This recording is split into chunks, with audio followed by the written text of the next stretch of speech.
What's up and welcome to another Mograph Mocast. I'm Dave. And I'm Matt, and joining us today is our good friend, the super talented Mr. Ryan Talbot. What up? How's it going? Oh, that's Jonathan Winbush's intro. I can't say that.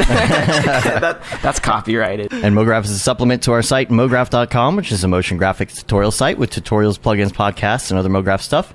And on the show, we talk about everything ranging from motion graphics to Cinema 4D, After Effects, plugins, render engines, doing business, doing taxes, being a contractor, or working for the man. You can email us info@mograph.com. Let us know what you think about the show. Questions, comments, concerns, queries, grievances, artist suggestions, show topic ideas. We're on Facebook, Twitter, Instagram, TikTok, and YouTube, and mograph.com, and Facebook, and TikTok, and everything. Mograph, and LinkedIn, and things. LinkedIn? So just Are we hit us in up LinkedIn? there. Are we streaming on LinkedIn right now? No, we're not. No, we're not. No. We Mograph should. TV will only be on YouTube. For now? Can you stream to LinkedIn? Does LinkedIn have a streaming service? You should look. Dude, get all those corporate people. Yeah. You know? Yeah, let's get into corporaties in here. I have never gotten a single job from LinkedIn, ever. Actually, We've got the funny one. thing is, our good biggest one. jobs we've ever gotten were actually from LinkedIn, but it was only because I made the connection years prior, you know, Okay. and so we had been trying to work together on some project for a while, and it just so happened to come up. But so I won't Was it the completely one- dismiss one LinkedIn. thing. Yeah. Did you meet them through LinkedIn originally? I met them through LinkedIn, but we had a few common people, you know, through Gotcha. LinkedIn and stuff. So, you know, they knew we were legit. Yeah, it works. Yeah. We are getting ready for our launch of Yes. Mograph TV. Very excited about that. You can see it in the background if you're watching the video. And we're doing some tests. I think we weren't going to do this right away, but I think we might be able to do it as long as we don't have any hitches in this. Is broadcasting this show live to that stream simultaneously. Why not? I think it'll be great. I hope we don't have any weirdness with like doing the double streams, but I've tested it on a throwaway channel, and it seems like everything's working. So, we did it last week, right? Right? Yeah, we did it last week as a test. There were a couple hitches, that I didn't really know about, and I fixed those. So we're trying again. Just want to make sure it's good to go. And now, if you do want to join the chat, if you're wanting to join the chat, you do have to go to the Mograph specific YouTube channel. To the scheduled event. Yes. You have to go to the scheduled event. If you're watching on Mograph TV, you'll be able to check it out. We haven't decided if we are even going to have comments enabled on Mograph TV, because you can't moderate 24/7. Yeah. So we'll see how that goes. Maybe we'll come up with a solution for that eventually. But what I would like to say about that is send your demo reels. We're going to do the demo reel power hour for 30 minutes. Okay. Yeah. And the half an hour demo reel power hour. Yeah, like a half hour demo reel power hour. And it just depends on how many we get. And it really doesn't The half doesn't hour matter. demo reel power hour that's not an actual hour of power. Right. So I think maybe every once in a while, like maybe once a week or maybe every month. I don't know. Yeah. We're going to have like a kind of an ongoing like reel play out thing. So if you want to get your reel on there, we're not launching with that right away, but we're going to do that as well as some other stuff. Yeah. So excited about that, taking care of the last bits of that. We'll go into a little more detail next week on the show, because it's going to be the day before launch. We'll talk about our sponsors and all of that stuff. We've got people sponsoring us, which is awesome. I think it's going to be really great. We've been working like over a year on this now, and it's I'm so ready for it to be launched. Yeah, it's going to be great. I'm excited. I'm ready to get that going and start on the next thing. Right. So it's going to be a 24/7 Mograph streaming channel, and you can put it on and leave it on during your work day and all of that. It's been fun. Ever since Dave started with it and started experimenting and, getting the software up and running, it's been great being able to just have it on the TV in the background, and I'll be working, doing my thing, and then I'll hear something that's interesting, and I'll just turn around and watch it for a second and be like, all right, that's cool. It's like having CNN on, but not Fox right. News, exactly, because it's not full of lies. Oh my goodness. I'm gonna. I should try. Should I play the trailer? Yeah, do the trailer. I didn't good. have it planned, but Yeah. let me just try and bring it up. It might take me a second to get it situated. So I can make sure that this works. And here we go. Hopefully it's not too loud. I'll turn this down just a little bit, but... yes. All right. On the fly. Here we go. Let's check out the trailer. Ryan, you won't be able to hear this, unfortunately. Oh, it's all the way good. that I have got it a set up, live in-person preview of it a couple weeks ago. There you go. True. Well, I'll send you the link afterwards. We'll have this up live, hopefully sometime near the end of the week, right before launch. But Cool. Here we go. Let's check this out.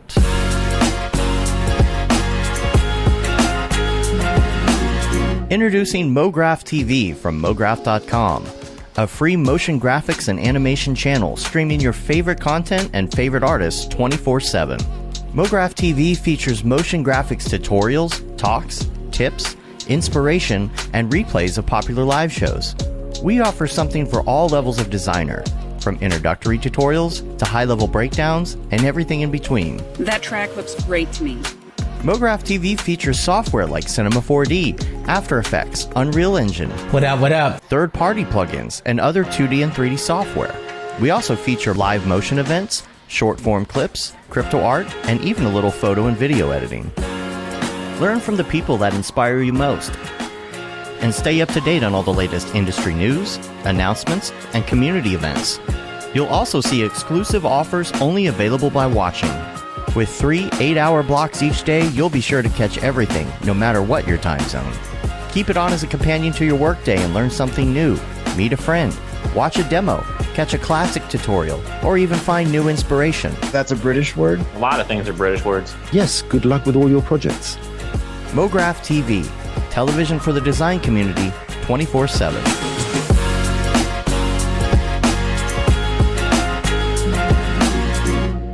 There it is. Beautiful.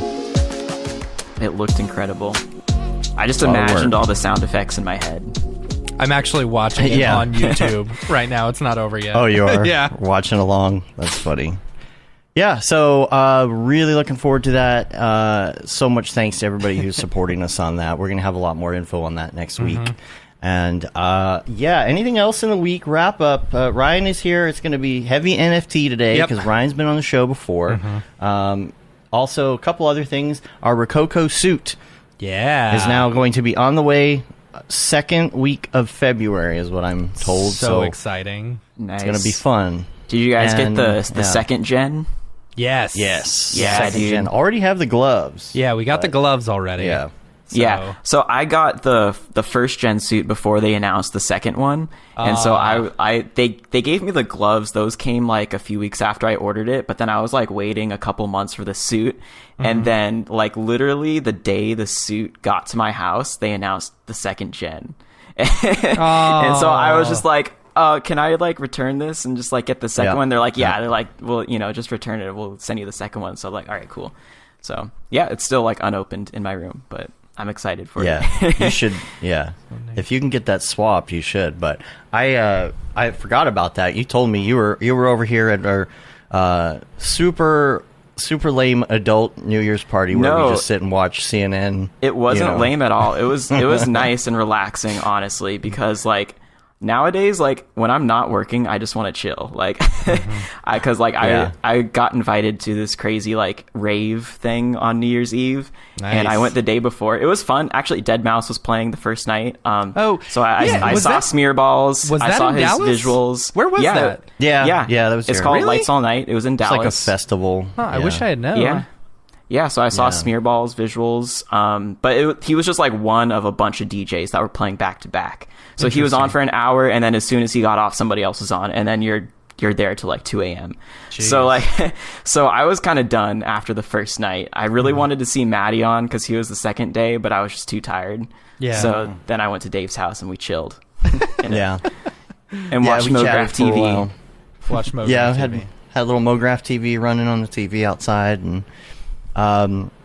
yeah, I think well, I know because it's booked now. Jags is going to be coming in May. Yeah. And so we're gonna have a Rococo party. So Yeah. you should see if you can get yours swapped and come hang. Have with you us. already gotten it Yeah. swapped?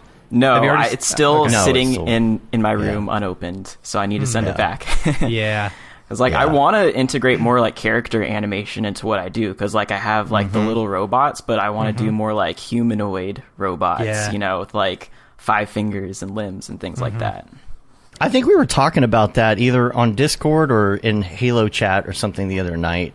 I think somebody was like, does Ryan like do mocap for that? I'm like, I don't think he's on all No. fours pretending he's, you know. There's no mocap. It's just all keyframed by hand, which it does get tedious. It looks but- good though. It looks good. Thanks. Yeah, Yeah, it's it, like- it definitely does not look. It's very smooth. Yeah. Thank you. It's like I feel like I'm learning a lot by doing it. You know, like I'll like do a pass and then I'll just sleep on it and not look at it for a day, and then I'll come back. I'll know that something's not right with the animation after the first pass. I'll just be like, this looks super janky, but it like kind of like gives you the idea of what I'm going for, and I don't know what's wrong with it. And then like I won't look at it for 24 hours, and then I come back and I immediately am just like, oh, that's what's wrong with it. Like this motion should be smoother. There should be more of like a lean in here or like a jump here, things like that. And so it's just like constantly iterating yourself. No comment, Jack. No comment. The VJ says he wants to join. Yeah, I think we should make it a thing. Like whoever wants to come and mess with these suits and see what we can come up with. I think Barton and already been chewed people are going to be hanging with us. We're just going to try and figure out what the heck we're going to do with these suits. You know. Yep. So it should be fun. Should be a lot of fun. Also wanted to mention, keep an eye on Clinton Jones's Twitter, because he's going to be talking about the new 3D Community Challenge soon. Yes. And announcing what the prizes and things will be. And I think some people will be very happy about excited the about prizes. the prizes. Yes. Yeah. So keep an eye on that. It looks like, of course, the deal with the challenges is that so many. I don't know how he does this. I don't know how he grabs so many people. His audience is ridiculous, you know. So he gets so many entries. It's just amazing what the community stuff that he's doing. So you could see even on that trailer that he did. It's not even the trailer for the contest. It's just pre-announcing the trailer for the contest. I know. It's like when I looked at it, it was like 1,300 likes already. It's like, man, how does he have that big of a pull? It's awesome. Yeah. I really wanted to enter a couple of his. I just never had the time. But like I really like the dynamic machines one, where it's like the pinball that's just like going through. It looks like one continuous thing. Ren did an entry for that, right? Yeah, Didn't so Ren do? I think Ren's was like, it started off like with them like playing Smash Bros like in the corridor building, and then it like goes underground, I think. Yeah, right? That's funny. And there's like a bunch of people getting hit by the pinball. I think that's what it was. Maybe I'm getting it mixed up. I don't remember that part. Of course, there was I saw the loop on TikTok, so maybe it was only part of it. Yeah, because he had a Houdini guy do a simulation, I think, with like a bunch of people getting ran over by the pinball. That's funny. That's really funny. Scott was asking if it will be 24/7. Yes, Mograph TV. Mograph TV will be 24/7. Yep. Chad Ashley says Clint is too good looking to do 3D. It's funny. Yeah. Anything else? Oh yeah, I was going to ask you, Matt, about Camp Mograph. By the way, are there any updates? You want to just refresh everybody on what's going on? No real updates, but as far as a refresher, Camp Mograph, we did announce the dates of Camp Mograph. It is going to be September 15th through 19th. You will notice we added an extra day in there, which is exciting. But yeah, we should have quite a bit of new information, hopefully 2 weeks from now. You know, we've been talking about official dates for when ticket sales go on. We don't have that official time yet, so I don't want to say anything. But it's generally about the same time as we've done our first year, I would think. So, but yeah, it's in Virginia. It's going to be at Camp Silver Beach. It's 1,200 feet of just beautiful, like, beachfront, which is great. So we'll be able to swim in the beach and stuff. And the sand is so nice. When you come from Texas and you go to Galveston, it's like, no, this is awful. Then you go to Virginia and you're like, this is nice. Yeah. So it's going to be a lot of fun.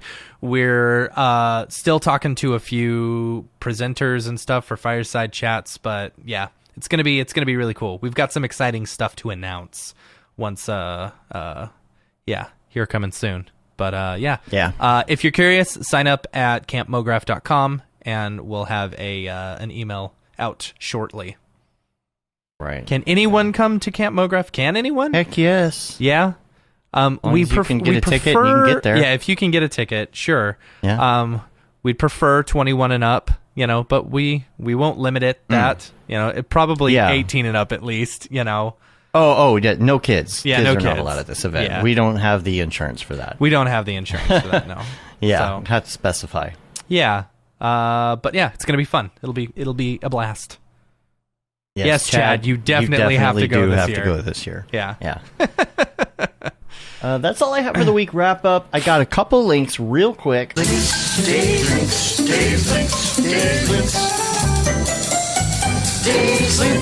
One of them is something that you added this morning. It's just it's a YouTube video of some tests for LiquidGen. Yeah, super exciting. Also, Embergen announced their 2022 lineup of what they're going to try and accomplish this year. Let me see if I can find that while you're playing that.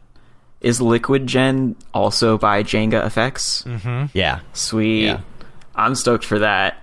Dude, because I've been wanting to do more water simulation stuff too, and RealFlow is such a bitch. Can I say that? It is. Yeah. No, you It's can say like, that. and X particles, like just simulations in general, I struggle with a lot. So I try to avoid them. But like I've been using Embergen lately, and it's so much fun getting that instant feedback. Yeah. Yeah. Yeah. What's this tweet, Matt? This What did is you the send me? Embergen plans for 2022. Oh, Talking about okay. improved import workflow, which is cool. Scale and timing, consistency between DCCs, which is good. That's the big thing that I've noticed is importing and exporting from like C4d or whatever. It's just, they're not the same size. Oh, that's the problem I was talking about. yeah, Remember? yeah. I couldn't get it to work. Yeah. Improved Yeah. export workflow, improved particle support, sparse simulations, retiming support. That's cool. C4D plugin through our partnership with Otoy, which is going to be awesome. Yes. So, That, oh my gosh. Yeah. That's it right there. Right? That's what I Awesome. need to get into it. Right? Yeah. That's what switches me from TFD. Yeah. I'm Assuming curious, that it does what I want it I'm to. Dude, curious just the if- real-time aspect should be what switches you, man. Yeah. Yeah. I don't know. I'm curious how they're going to do it. If they're going to do it where it's it opens up a new window and you still have to work within there, and then you close it down or whatever, or whether it's going to be something similar to I don't know, TFD, where it's a whole other interface or Right. whatever. You know what I'm saying? That's what I like about the TFD. And TFD isn't real time, but it's close. Yeah. It's close Okay. It's pretty enough. close. You Sure. know. So, yeah. Yeah. Can you loop in TFD though? Can you loop simulations? Can you loop simulations in Embergen? Can you yes, do that you in can. Embergen? There's literally Okay, a loop that's button. killer. Yeah. Wow. That's what I'm Okay. saying. And especially with like NFTs, Yeah. like everything has to be a loop. Like Yeah. Right. that's the ticket. Yeah, totally. Yeah, because that's a really hard thing to do, right? Yeah. If you're trying to do that in some sort of, I don't know, you would bring it into After Effects and try to find the right loop point. I can't even imagine even trying to do that in cinema. You just Yeah. try and fake it. Yeah, So you that's would pretty cool. fade one simulation out and then fade in the next one. Right. But that's Yeah. that's such a pain in the butt. Yeah, it is. Yeah. That's cool. I mean, I'll have to check it out. I've opened it and played with it, but like, I don't know. It just it's one of those things where it's one of those pieces of software that you want to play with more, and you're like, oh yeah, this will improve my workflow, but when do I have time to do it? When? Yeah. Right. Yeah. Right. It's that sweet spot where it's just easy enough to learn to where you can slip it into the workflow Right. on Sure. a project. Right. You know? Yeah. But for me, it wasn't ready for prime time. It's like, I want to put it in this promo, trying to use it. It's not working. I spend a couple hours. I'm like, okay, back to TFD. Yeah. Right. Not that I won't try it again, but Yeah. I'll just keep trying it until it works for me. Sure. You know, and it won't be part of the pipeline until it's. I mean, that I feel like when you are at a certain point where you're busy, you got clients, you got whatever going on. If you are not hurting for business because you are working, there's no time to learn that stuff. So it feels like that's the easiest way if you're in that situation to insert something in your timeline. If you can insert it within a couple hours and it's integrated, you know it's going to work well, right? Like, Absolutely. yeah. So Yeah. the other thing that I had in links was a piece of software. It's an app. It's this AI app. I think Matt sent it to our Halo group, and we were all playing with it, trying to come up with these things. It's called Wombo Dream app. Uh-huh. Oh man.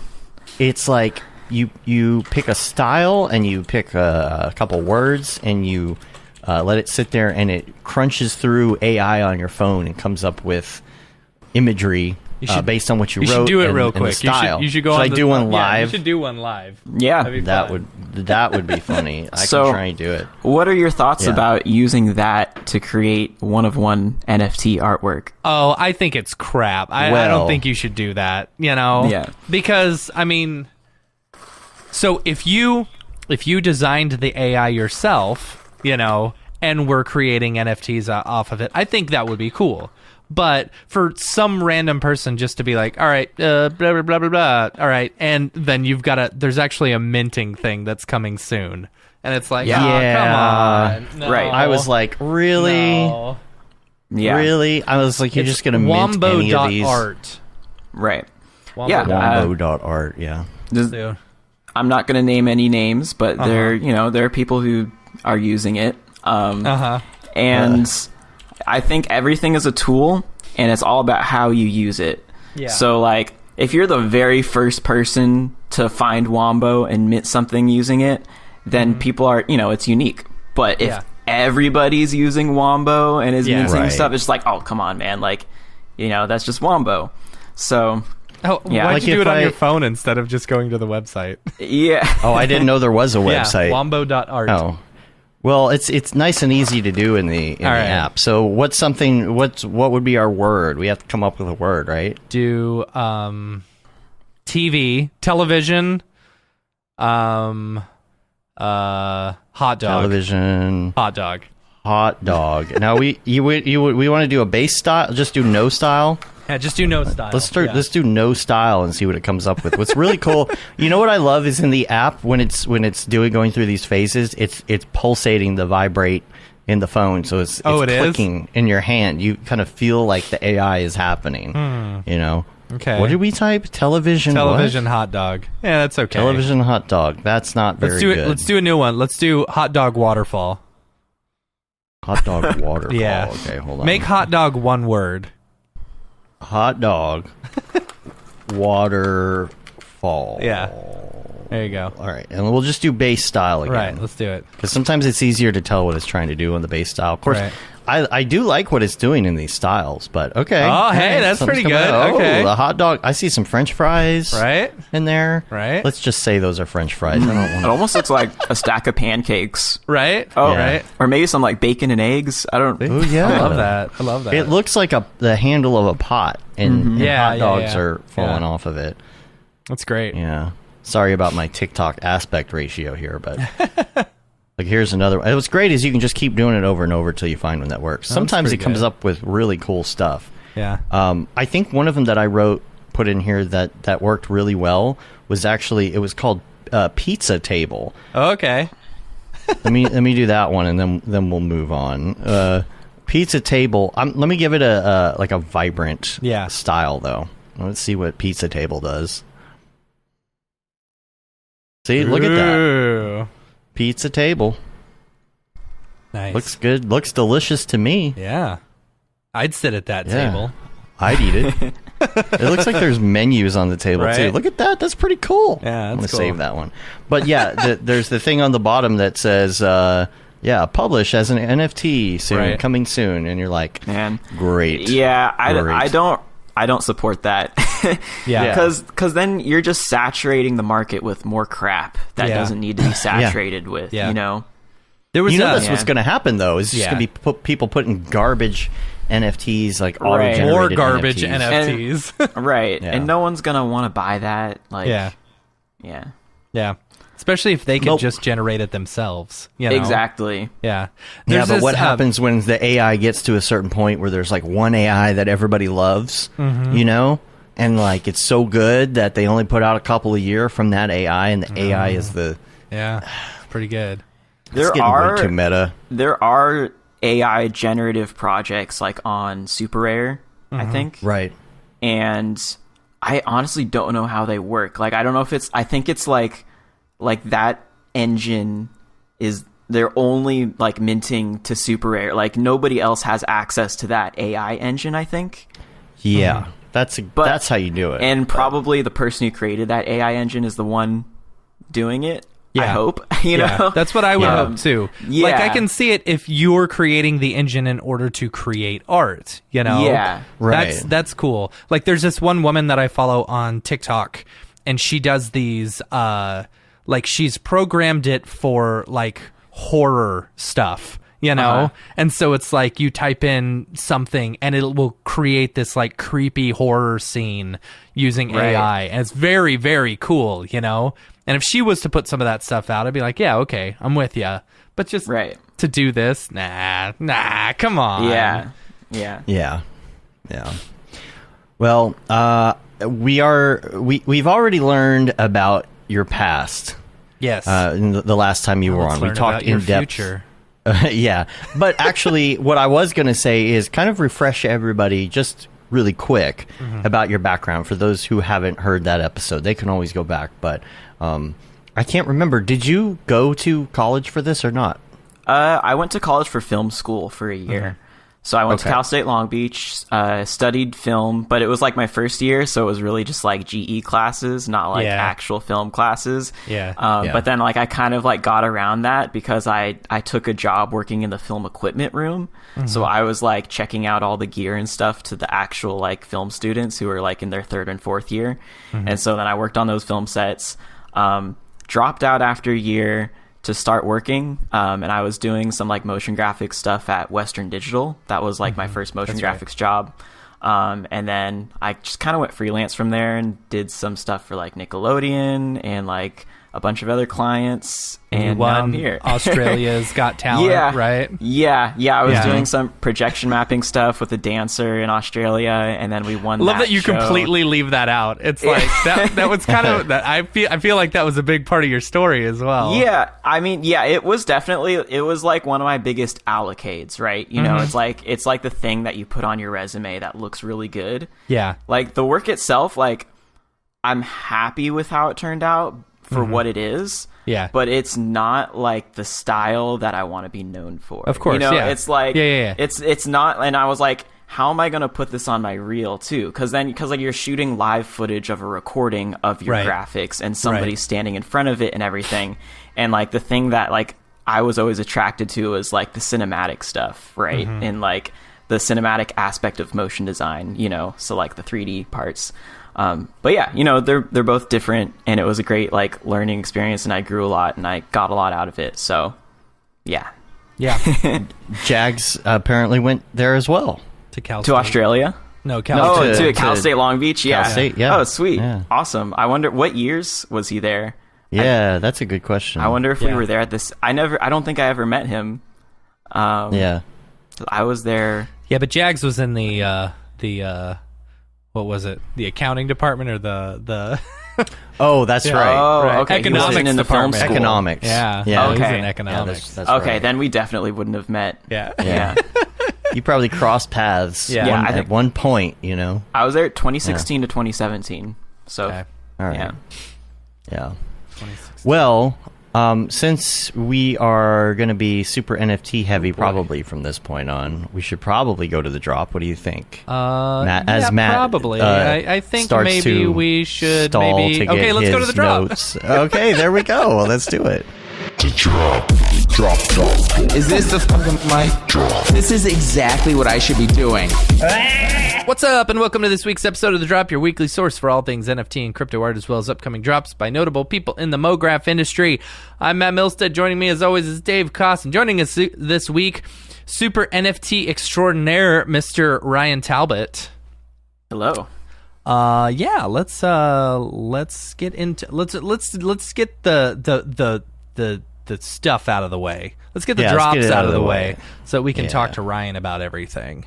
There's quite a few community drops as well, and I didn't look back on Nifty Gateway. Odds are they probably updated it like the second we started the show or something. But like, yeah, what's been annoying is that no, they didn't. They still didn't. Okay, whoever's at Nifty Gateway, I'm giving you this free advice right now. All right. Because the hardest thing as a collector of seeing the upcoming drops and stuff, I need to know at least a week in advance, you know? For a plan. I think, yeah, exactly. People need to be able to money plan around. to buy these collections and whatever. I want to be able to see money in your wallet. Everything a week in advance. And their drop schedule right now literally has just the past week. And today is the last day. It's like, no. What you need to be doing is the very first person on that drop schedule needs to be the one that's dropping today, and then you've got the rest of them for the week. Right. And then you always the have next 7 day, days. Yes. the next one, and it just keeps on moving. So you've always got 7 days ahead, you know? Right. Which is just, it's frustrating. Like, I feel like it also kind of rugs the person who gets like the first day of the week. Because like that happened with like the curated drop that I was a part of. Like we were the first drop of the week. Right. So the entire week nobody saw our drop date on the banner. Like Absolutely. it like literally wasn't announced until like the night before, I think. It's frustrating. It's frustrating. And for me, when I'm trying to put together this drop schedule and stuff, it's like, oh, you didn't update it? Not my fault. All right. So only one person is going to be advertised on your... This is free advertisement for you. Just be... Come on, marketing people over at Nifty Gateway. You fixed kind of your search feature, and now fix this. Anyway. Yeah, we want the heads up on what's coming out. So. Yeah, exactly. So what do we have? Well, today there are two good drops. One that I'm really excited about, and actually they did update this on the site. Dave, I put it in the site so you can actually see the physical piece or the actual piece. But it's Is that not what's on there? Rhymes Like tweet? Dimes. I think it may be the same thing. Yeah. Oh, well, I'll bring it up. You can check it out. But I dig Rhymes Like. Yeah, it's the same piece. Rhymes Like Dimes is an awesome artist. I totally dig their work. So they're doing a drop tonight at 6:30, which is cool. Sweet. And then this next one, yeah, Dave, you can look. So it's kind of got the same thing, but they did kind of a breakdown. I would say open up this one. But the next one tonight is Venictus Costa. I don't know if I'm saying that correctly, but it's these surreal digital artists, and I really like their work. I think their work is very, very pretty. I think them and Rhymes Like Dimes go together on a drop really well together, you know, for the same day. It's pretty cool. Oh, this is cool. Yeah. Now is this thing? This is just what the render looks like. That's just what the render this looks what like. the actual yeah. NFT. Like, if you click on the link that I there. put in the chat, you can see some more of their work. Okay. That's really cool. I really like the surreal one. Right. Totally. Yeah.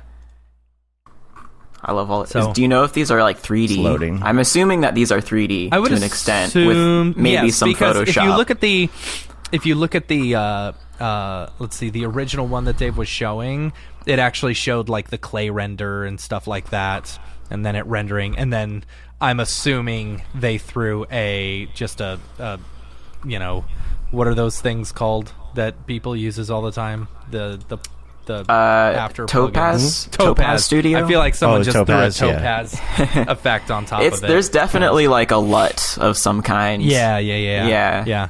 But it's pretty work. Super cool stuff. Yeah, So I that's love it it. as far as Nifty Gateway. I really wish that I really wish they'd give us more. Like, come on, y'all. Be better. I mean, Be on. better. It's probably also sometimes an issue of the artists like getting their work together in time. Would be my guess. That shouldn't matter for them being able to say who is coming up for the week. Right. You know, like even Right. if I'm not Yeah. able to click on the person, like me, for example, what I do, because they don't show any of the work ahead of time, you know, they like to tease you up until the day of. Mm-hmm. But like what I do is I see who's coming up. I either search for their page on Nifty or I go to look for them on Twitter.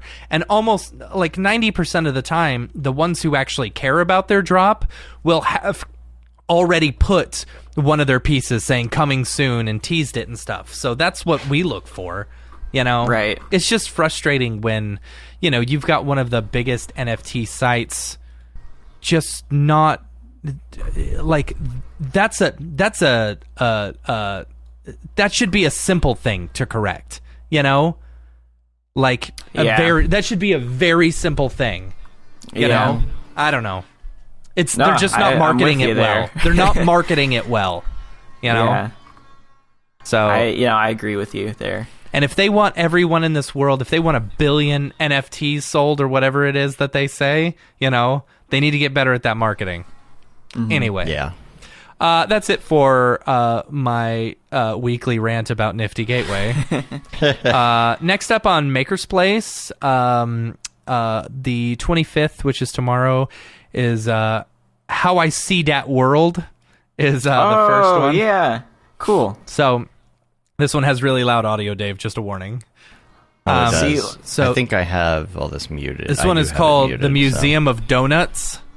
So, Nice. yeah. Donuts. Yeah, it's a bunch of pieces based around the Taurus, you know. So I like How I See That World because Yeah. he shares a lot of my posts. yeah, And like, I don't know, I'm probably biased, but I feel like within like the 3D community, he's kind of like an OG because of that. Like he's Yeah. like been reposting stuff for years and years. yeah, So like maybe like a lot of newer collectors probably don't even know who that is. Like, you know, if you're Right. just like objectively looking at the art, maybe it's like not the most unique, but like he's an OG. Like, Yeah. you know, so collectors need to know that about How I See That Yeah. World. So A lot of people use that hashtag on their posts too. yeah. Oh, really? Yeah. Oh, that's We neat. use that on like just about every one of our posts. Huh? Yeah. Yeah. So that's the 25th. On the 26th, Walter Ios Jr. is doing a drop called "Sporting Life: The Diaries of Walter Ios Jr." I believe Walter is a sports photographer. He has been self-dubbed, I guess, the Rembrandt of sports photography. So, but yeah, just a bunch of stuff with is that Kobe? I'm not Kobe? I'm not good with sports ball. You know, ball go far. Yes, that is Kobe. So, yeah, Ball go far. ball go far. And it literally says Kobe. Yeah, yeah, it does. That too. So, yeah, that's it for the big drops or whatever. Let's go into the community drops. Who do we want to hit up first, Dave? Oh, so okay. Let's start with Mark Stenosa.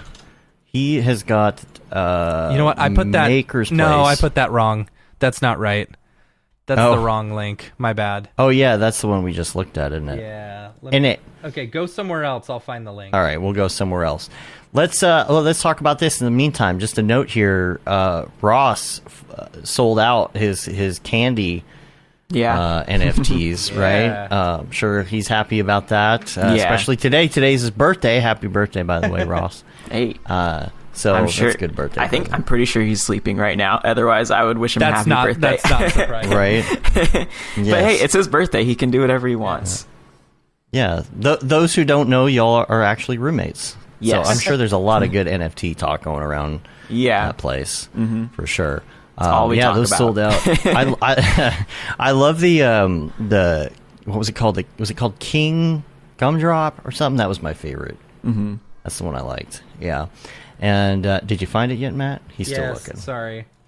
I was trying to figure out where he sent it to me. Let's see if it actually. There we Probably go. on Okay. Discord. Did he post it in Discord? Oh, he sent it to me personally in Discord. There you go. Now it's in the chat. Oh, okay, cool. All So- right. Now this is on Object, Yes. objkt.com. Yeah, this is we one go. that he did in Houdini, where it was I want to say generative, but it's not. Oh yeah, generative art. Okay, cool. Where it was able to pump out a bunch of different types of art all at once. Which I thought was really cool. Then he picked the best ones from, but it's a whole bunch of different splines and stuff like that, which I think is cool. The object stuff. This is where. And Ryan, you may disagree with me, but this is where I feel like the future of like the occasional NFT person is going, right? Okay. So like people, because I feel like eventually it's going to get to the point where you post your work similar like you do on Instagram or whatever, and you'll just be able to sell it. Right. Like Or not sell it. Or not sell it. Right. Right. Mhm. Any artist can be like, hey, here's some of my work. And if someone's like, oh, I love that. I'd love to have that as an NFT, you can just sell it for, either cheap. I think those were like $3 a piece or something like that. It's like, I can collect my favorite artists and stuff. Sure. Well, it's like, say, Instagram, you saw something you liked, and you Right. could just say, hey, I like this, can I buy it? Yeah. Like that easy. Yeah. It needs to be that easy before it's really, like, adopted by more people, I agree. guess. Yeah. Yeah. And it's funny, like I've seen a lot of haters. I'm sure you guys all have seen haters about the NFT space, and like I understand their hatred, where they're like, oh, I could just right click and save, blah blah blah, and Right. it's like, yes, okay, you're not wrong there. You're not wrong. You can right click and save, but for me, Can't right click and save the Mona Lisa. and say right. that you Well, won the for Mona me, Lisa. for example, Yeah. as an artist, having an appreciation for other artists, I've always loved the idea of like owning a piece of their art. Sure. That's the whole reason I bought that Beeple piece in the first place, is because I just wanted the physical piece. It's like, oh, this is an actual physical piece that Beeple is doing, right? I never opened it or even looked at it before I sold it, which is sad.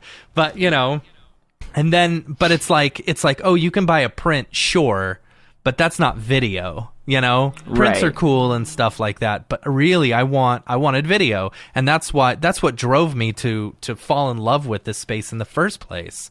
Yeah, I think like Right. the right click save mentality is like those people aren't ever going to be buying like Right. artwork. It's like I think they will eventually. It's just going to be marketed differently. They're not going to maybe. realize that they are but actually they're not that. like they're not the true art collectors, Right, right, because like right. buying a piece of digital art from somebody isn't about like having the physical print. It's about the sentiment. It's Yeah. about Right. like being along on the journey with this artist and like making a statement that you support them. Mm-hmm. So Right. yeah, that's the true value of it. 100%. And that's the thing. Like, I really like your art, and I would love to buy your art if I had that kind of money. Right. That's the problem You know. I'm having right now, because I was just on a phone call with David. Oh my God, I'm gonna pronounce this wrong. David Paredes. He's an NFT collector. He's also the producer of the Pelus Gallery show next month. Yeah. And he's been amazing to work with. He's been helping me like price my Nifty Gateway collection, and because he's really good with mechanics, and like I want people to be able to have my art. Like I don't want it to be like so expensive where that my friends can't have it. Right. But the problem is that I already have this collector base, and Yeah, I right. also have to respect them. Yeah, So absolutely. So it's like it's such a Yeah. a tough balance, like yeah. So that's just what I'm struggling with right now. But Yeah. Well, that's like Yeah. what Mark says here in the chat. It says it's kind of fun to give friends art. Yeah. He said, hit me up on Twitter and I'll give you one of mine. yeah, and like by the way, like if yeah. anybody wants like a metal print from Displate, like I can Yes. give you a discount for that for any of my Mograph friends. I sent one to Dave, and like I like to do stuff Hanging like in the bedroom. yeah, I like to do stuff like that because not everybody can have the NFT, you know. Yeah. What I love about here's the thing: you get well enough known and stuff like that. Those physical pieces are going to be worth just as much, or eventually could be worth just as much. You know, after you croak or something like that. You know, be like, oh, this was given to me by Ryan Talbot. You know? Yeah, and also like Scott Unruh printed this. Oh gosh, 3D I was gonna talk to you about this because cool. that is gorgeous. Scott has done a beautiful job at that. Yes, the webcam isn't doing it justice, but it's not. awesome. No. And I'll also try and the pull up antenna the fell thing, out yes. right before the stream, and I can't find it. Oh man. But yeah, so like I would love to be able to like produce more of these and like make them affordable for people to just like have on their desk. Gorgeous. You know? See, I so- wonder if you model. could talk to like That a box. like a Chinese toy company or something like that, you know, a I know. manufacturing company who actually like creates the molds and stuff like that. Right. I bet you could do that. Yeah, I mean, so far, like, it's been great working with Scott too. Like, I think he's such like a master at his craft already, He and like, is, yeah. he's like always getting new toys to play with. Like, Yeah. he just posted something the other day. He got this like thing to do like glass effects, with plastic. It was like a vacuum seal, like type a vacuum thing sealer that would create impressions based off of whatever you had under it, right? And so he was creating a glass, a visor or whatever, like a for one of helmet visor. EJ's helmets. Yeah. Yeah. Cool. Oh man, that's super cool. Yeah, so I man. definitely would love to keep working with him on, improving the Lily design and producing some more of those. So We'll have to have an shout out to episode where Scott. he's gonna have to show us, like, maybe do an episode on 3D printing. Yeah. Or something. That would be fun. All of his are resin prints, right? They're not actual, like... I don't know. I'm pretty sure they're resin prints. Yes, 'cause they're they resin. They look clean. Yeah. The thing about resin prints is there's a lot more, like, involved with that. A lot more setup, a lot more work, but it looks better. Yeah. It looks way better. Yeah. You don't have those lines of resolution on it or whatever. Right. Yeah, that's what I was like. Yeah. I wasn't sure at first, like when he said he was going to print it, if it was going to have those lines and stuff. Yeah. But then he sent it to me, and it's like it's so smooth. Yeah. Like you can't tell at all that it's a 3D print. It's got like a nice weight to it as well. Mm-hmm. Yeah. Yeah. Well, let's look at these other community drops. Yeah. Let's do that. I want to dig into your pieces as well, because there's a bunch of them now. Let's see. We have Go ahead. Paul Robinson, on the board next. Yeah, Let me go Paul ahead and is doing a show drop this on here. Nifty Royale. Called the Obsidian Series, and that sale starts in 2 days, so on the 26th, which is cool. Paul's been killing it. After centuries of greed and neglect, we are faced with the threat of eradication. In the race for world domination, our future is in the hands of a sinister creation programmed for destruction. It's fun. Rated R. Rated R. Starts Friday. Wednesday. Starts Wednesday. Yeah, cool looking stuff. This is cool. I love it. Yeah. He's got the videos. He's been doing a lot of these promoing up in here. liquid sims lately, and I think they look really good. Yeah. But he's going to like Liquid Gen. Yeah, he is. Oh yeah. Yeah. Liquid sims are hard, man. Yeah, they are. It's difficult. Especially get them to look good. That's why I was thinking that the Liquid Gen looked so good because, you didn't get a bunch of that clumping and weird, like, just individual blobs that just didn't look good, Exciting. Yeah. So, what else do we got, Dave? We have... The next one, this is awesome. This is Windbush. And this is a collab that he is doing with Method Man. Yeah. Which is awesome. I can't believe that. That's freaking amazing right cool. there. Yeah. This is Friday, January 28th. So it's this Friday, so you got some time to get your wallet ready. And I'm assuming that this is in Unreal Engine. I would assume so, yeah. That is. I bet you anything that he put the Rococo suit on, and he did it. You think? Oh, yeah, maybe. Yeah, he might have. I don't know. I don't know, because that's not necessarily like, he did have He did have Mixmaster Mike in the suit, in order to get the actual movements and stuff. But I don't know if you necessarily This need is just that. yeah. You could have Maybe he anyone did do it that. himself. Yeah. Yeah. Yeah. Cool. That's cool. Sweet. Cool. The Legend of What else? Windbush. What else we got here? Travis Ragsdale. Let's talk Yes. about this. He said, hey everyone, hope you're staying safe. I recently locked in a 10K. Now he wrote this, I believe, on the Get NFT Facebook. Recently locked in a 10K PFP project on crypto.com, and I need to get some folks in the Discord and following on Twitter. Really spent a lot of time on the project, and I think it's a cool concept. Any shares, follows, retweets would be so appreciated. Also, we're giving away 3 cash prizes to 3 random people in the first 1,000 Discord members. So if you join, you've got a chance to win $1,000 or $500. And he's got all the info. He's got the Discord link, Twitter link. I'm going to put all that in the show notes so you can check that out. And then here is what it is. It is the Alphabot Society. Ooh. Yeah. Have you heard of this yet, Matt? I haven't, Yeah. no. I saw him post about it, and like Travis is also like another Dallas freelancer, so Yeah. like he's such a great guy too. And Yeah, I love super Travis. talented. He's always like been super helpful to me too. So The I would first ever definitely Choose get one of Your Own these. Adventure. Oh, those are beautiful. Yeah, they are. And they They're definitely look really, a lot more really different beautiful. than the Mechabots do. I mean, Yeah. this is like, Yeah. what Mecha should be. Yeah. I sold I'm my curious Mecha. about this. I sold it.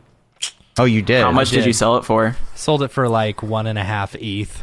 How much did you pay for it? $720.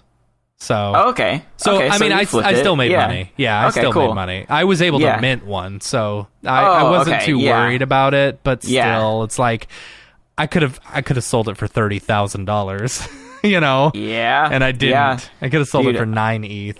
But then, like, Yeah. I sold it like when ETH was at $3,700, and now it's at Right. 25, 24. Not Yeah. even. It's like Ridiculous. 2,200 the last time I checked. Everything Yeah. is tanking right now. Everything is Stocks, tanking. Yeah. Everything. It's like, all right. But yeah. Come on, guys. That's why Come on, I need the I'm market just- to come back. I got to I'm pay just my holding on to taxes my- from last year. Yeah. I'm holding on to my crypto and my tokens and things right now. Yeah. I don't really have anything in stocks at the moment.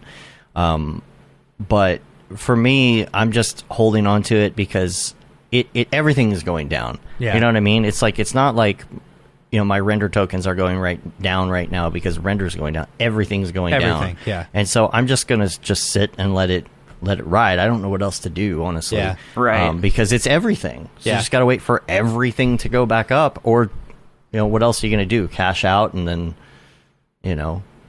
Yeah. that's not really helping anything, I guess, as long Yeah. as you can afford to leave it in. My method at first was to hold all of my ETH as I got it. That's what I did like for the first few months that I was doing NFTs. Yeah. But I realized that strategy wasn't working for me because what I would do was I would panic sell when it would dip, Yeah. and I would just hold on to it when it goes up. So I was essentially just like having my money like every time I made a sale. Yeah. And because I was viewing that as income, because I pretty much didn't do any client work last year, like I'm counting on that money to be like coming in. So like, Yeah.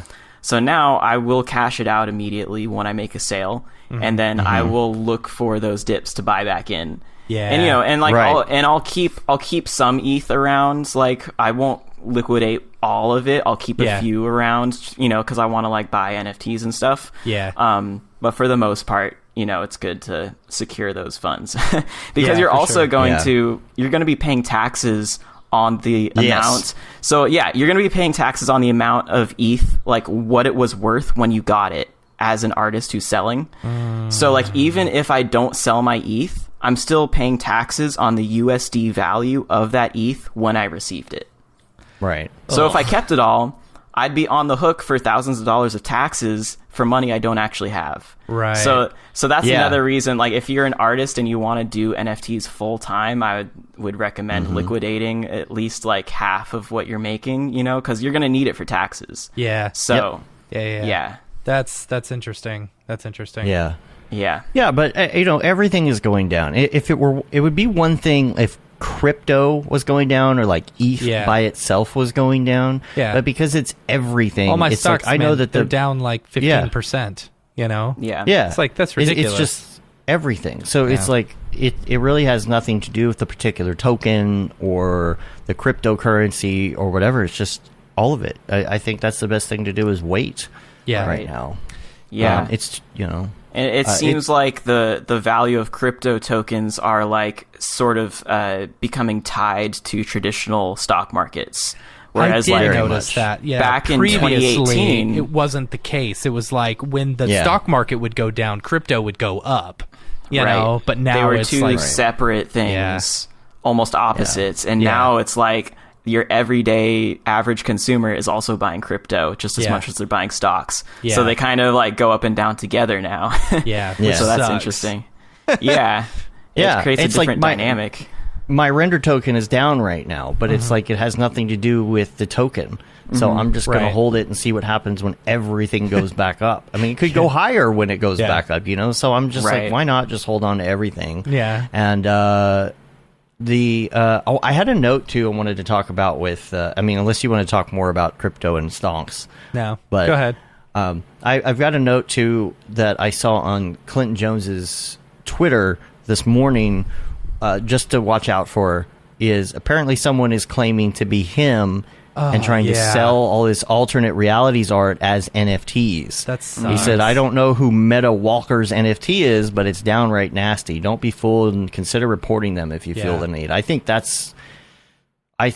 should be handled somehow. And here's the problem, right? Like, we're in the Wild West right now. We have no regulations when it comes to any of this. There's no recourse. Everything is encrypted. There's people in God knows what random country in some random building somewhere in the world wreaking havoc on people like Clinton Jones. There's just like there's no way to really track it down or fix it or whatever. Yeah. There's so many copycats out there. Yeah. You know, it's happened to me. It's happened to a bunch of artists I know. Like the other day, I went to buy an edition of a Brendan North photography piece on OpenSea, and I searched Brendan North, and the first result was the copycat. The first result wasn't even his collection, so I almost bought it. Sucks. And then I was like, something seems off about this because like. It was like a bundle with like 10 editions in one, and I was like, this doesn't seem right. So I like went to his Twitter and I went to his link tree and clicked on the actual link in his bio, and it took me to a different collection, and I was like, okay, this is See, that OpenSea has got to be better about getting rid of that stuff. You know, they've got to be better about that. right. So I think like if you maybe. Like, you can't mint the same image twice. I know, like, on Maker's Place, you can't mint the same video or image more than once. Like, you literally have to, like, change one of the pixels in order to remint something. Right. So, because like, it takes that file, it hashes it with not an algorithm, or just hashes it with something. yeah. You know, and then that the output of that equals some random ridiculous number, and it can see that number. I mean, that's how any hashing works, but it knows because that hash will never result from anything else in the universe. Right. You know? But, like, even then, you can still, like, change one pixel, and most people Right. aren't going to notice. So, like, there has to be some, like, AI that looks at it and is like, wait, this is a copy of this. Yeah. I don't know. It's got to be more than just, like... you can't just rely on it to be exactly the same. Because all you got to do is take the image and... all the pixels are going to be different. Recompress it. Just go through and change a JPEG recompression, and you won't get the same hash result. Yeah. So it's like you have to have that AI that can see, in quotes, you know, to really do it. Yeah. That's crazy. Yeah. Hi, my name is Sashia Dumont. I'm a writer, actor, and filmmaker. Hi, my name is Paul Robinson. I'm a director, DP, and filmmaker. We are the creators and hosts of the Go Gorilla Filmcast, an online source for all things indie film. We are a husband and wife film team and co-owners of Send 3 Productions, and we started this podcast for filmmakers like ourselves who were producing on micro budgets with skeleton crews. Go Gorilla is a weekly podcast that features various talents in TV, film, and web series productions. We've interviewed filmmaker powerhouses like Kestrin Pantera, Richard Raymond, Alex Ferrari, Cassandra Ebner, and Ryan Connolly. Amazing actors like Hannah Ward, Lou Taylor Pucci, Chris Wataski, and Eileen Gruba, groundbreaking cinematographers like Jody Lee Lipes, and Jessica Lee Gagné, and many more. We also offer weekly reviews of our favorite films and shows, which vary from low-budget first-time filmmakers to A-listers and everyone in between. Go Gorilla is proud to announce that we have officially joined the Mograph Podcast Network. So if you love filmmaking as much as we do, Tune in every Sunday for a new episode of the Go Gorilla Filmcast, your source for all things indie film. Now available on the Mograph Podcast Network. Tell us about the Pellis Gallery or Payas Gallery. Okay, so I got Payos? confirmation that technically it's a Spanish term. Okay. It's pronounced Payas, but Right. they call it Pellis. Okay. Like that's what everybody calls it. So they said it's okay to say Pellis. Okay. This was a show that is happening in Boston next month, February 23rd and 24th. Right. I was super lucky to be asked by Ness to join the show. He curated a short list of artists who I think are all incredible. Amazing. And I are love all those artists. Yeah. I think everybody's killing it. I'm super excited. So everybody's doing an edition piece for the show. Cool. And David, the producer, is pre-selling everything. Oh. So the idea is that it's going to be totally sold out by the time the show actually happens. Nice. Why is that? What's the advantage of that versus like saying putting them up and then because we're curating the collectors. So like David is a seasoned collector veteran, at least I think he is. And so we want to make sure that these pieces are getting into the hands of collectors who are gonna like appreciate them and hold on to them for a long time. No bots, no flippers, nothing like that. Right. So that's one reason. And then they're reserving one of the editions to be a raffle. So if you go to the show in person, then you can enter the raffle and get the last edition. That's cool. I see. Yeah. Ryan, let me ask you this: since you're I have been wanting to. I'll be back. Sure, go for it. I have been wanting to do like a gallery show in Dallas. Okay. Would you be interested in doing that? Like, have you had any interest in doing a gallery show in Dallas? Yeah, I think it'd be cool. I went to one last year that was put on by what's his name? It was a really cool event. But yeah, I would love to do one. I don't know. I think it would be cool to put one together, especially knowing would it be so like many only, people in would it be only Dallas artists or just like No, a I don't mix? necessarily think so. Yeah. Like just artists that we like or something like that. I think it would be really fun to put like me and Dave. We love putting on a party, Yeah. And so like being able to do an actual gallery show full of like all the NFT artists that we know, I think would be really neat, Yeah, absolutely. I don't know. Call it the Mograph NFT or gallery show. I don't know. Yeah, I'm basically like I'm booked up until March 1st when my Nifty drop is. Yeah. And then after that I can start thinking about We should the next thing. do that. We should do that. Yeah. Yeah. I bet you we could easily find a place to hold one, I know a few people who work at art galleries or whatever. I don't know. So, could be interesting. Dave, we're going to do a gallery show in Dallas. Well, we've been talking about that. Yeah. As part of our DFW C4d thing, integrating all that. Did you talk about, on this gallery, did you talk about the individual people on this, one by one? I didn't know if... Not one by one. No, we haven't. Yeah. Let me pull up the poster. So yeah, you got Raf Grassetti, you got Love Annabelle Raf. Sickle-Nofi, you got Ness, obviously, Gurnge. G-Monk, Idol, who I don't know if it's pronounced Jarvin Art or Yarvin Art, but her actual name is Idol or Idol, and she's from Turkey. And so she does these like amazing like architectural renders with like all the tiny little greebles and everything. plant daddy, Sam, she does these like really cool like ZBrush sculpted scenes that are like kind of like surreal. Cool. Obviously Raoul Marx is the OG Astro guy. Yeah. So yeah, you got Gurns, who's from our own Mograph community. Yeah. And Gurns just did his first Nifty Gateway drop. He's part of a curated show. And he did his super rare Genesis like a month ago. Yeah. So yeah. And It's killing it in the space. Yeah, and Arcanair, who does these like super, I don't know if I pronounced that right, I'm so sorry. But I think they're like painted. But he's got like a very like colorful painterly style. Yeah. So that is the thing. Dave, can you bring that back up? Yeah. I was looking at the sponsors down at the bottom. Are those the actual sponsors, Atomic Form and Samsung Next? Yes. Okay. Yes. Cool. What All is right. Samsung Next?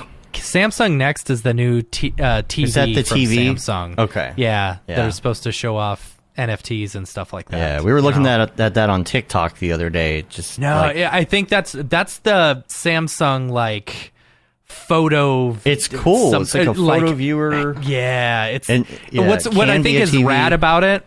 What I think that's what's rad about it is that it runs all the electronics behind the screen, into a secondary area, so that you don't have to worry about like power or anything like that. Like it being not. That's always flush the with worst, wall. right? You put a TV up on the wall, and then Yeah. it's like, well, now I have to get 5 HDMI's up there. How am I going to do that? It's just one Right. cable into the wall, and that should be every TV. The That should box be every sits somewhere TV. else now. Yeah. You plug everything in. Yeah. It's perfect. Why? Can't think they it's do that? cool. Yeah. But Very cool. I was going to ask you a question too. You've got a drop coming up Yes. as well.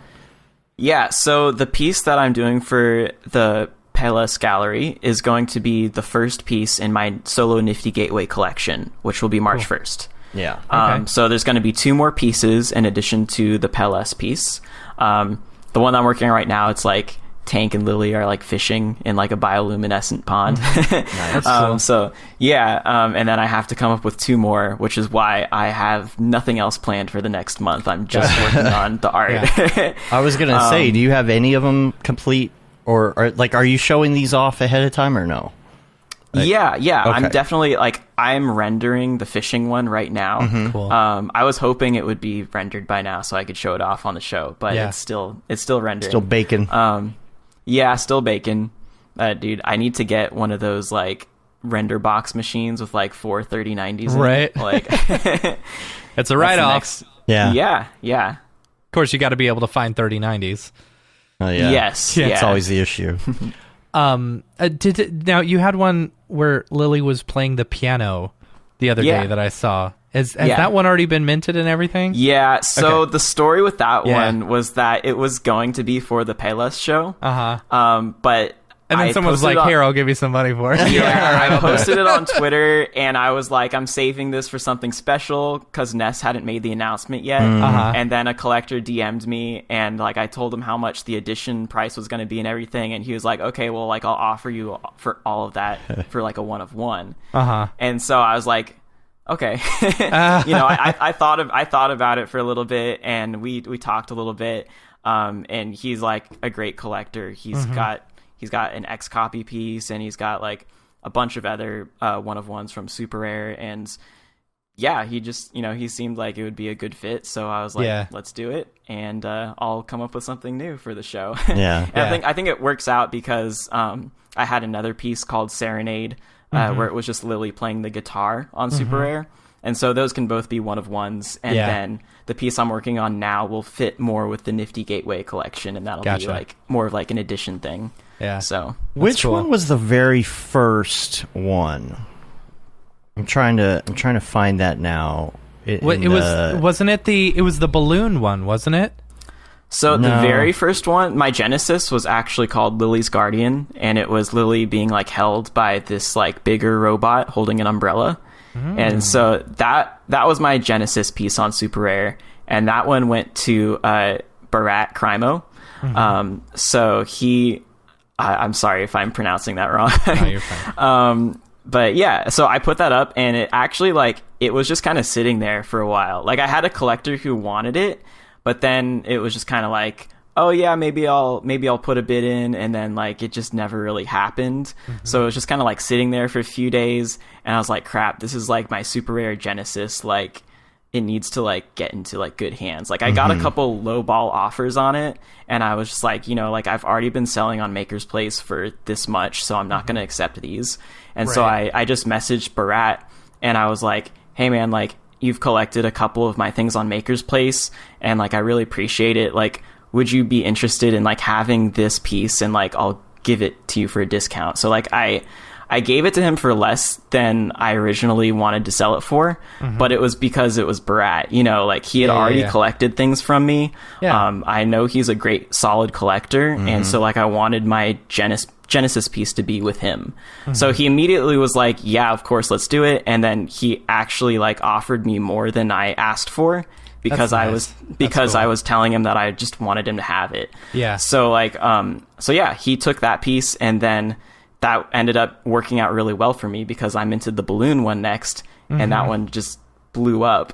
Yeah. So and went for like way more money than I ever thought I would sell my work for. Yeah. So yeah, and then everything's been smooth sailing since then. Yeah, I'm sure he was happy about that one being sold for a lot more. Yeah, right? Yeah, and and that's like pushed up my prices since then too. Yeah. So the day before you minted this, you posted it on Instagram, I believe, and I actually screenshotted it. I sent it to the Halo group, and I was like, "Oh my god, y'all! Like this is amazing! Like I want this. How much is this going to be?" And then the next day, it sold for 30 ETH. So couldn't afford that, but. This is the one that I have as the metal print hanging up, and now I want to get more because we've got a couple blank spots on the wall now, and it looks weird because it's up there and it's empty, right? So like the cool thing about this service that you're using to do these metal prints, like it's not like a canvas print. It's like metal, like it is printed on the metal, super durable. What's great about it is it's thin, and it comes with stickable magnets. You put those magnets approximately where you want it on the wall, and then you just slap the metal piece right up on the wall, and you just center it where you want it. It's great. It's so easy. Yeah. So yeah, I hate like when you have to get out the measuring tape and like the ruler and draw a line with the pencil and be like, all right, I think this is going to line up. No, it's just like, I have one hanging right there. So this is a piece by Raja that I bought on Super Rare. It's his Stranger Things collaboration. Cool. And then he sent me the disc plate for it. And that's the first time I've hung one up, because like I sold my own disc plates to other people, but I didn't have one for myself. So yeah, it's like super easy. You can just like pull it off the wall and put it back on. How's the color come out? It's gorgeous. It's very vibrant and easy to see. Because like before, I was doing like prints that were in a glass case, and the problem with those is that there's so many reflections on the glass. It makes it really difficult, especially because a lot of my scenes are dark, like they're at nighttime. So when you have those reflections on there, sometimes it's harder to see. But with these, they're a little glossy. You can actually choose like if you want matte or glossy, but it's so much more vibrant. There's no like glass in front of it. Yeah. What do you have all of them up there? Do you have like a landing page or? I mean, it's just like my displate shop. I don't really like advertise it, but I can send you the link to it. Yeah, because I want to look on there and see, because I want to get some other ones now to fill in the blanks. So let me know. I'll hook you up. See, it came up because I get 50% off when I order it myself. So definitely go through me. Yeah, you can see here like more from this collection. Here, I'll bring it up. You can see all of that. You add it, and the prices are not bad. $44. So now I got to figure out what's going to be next. This one for sure.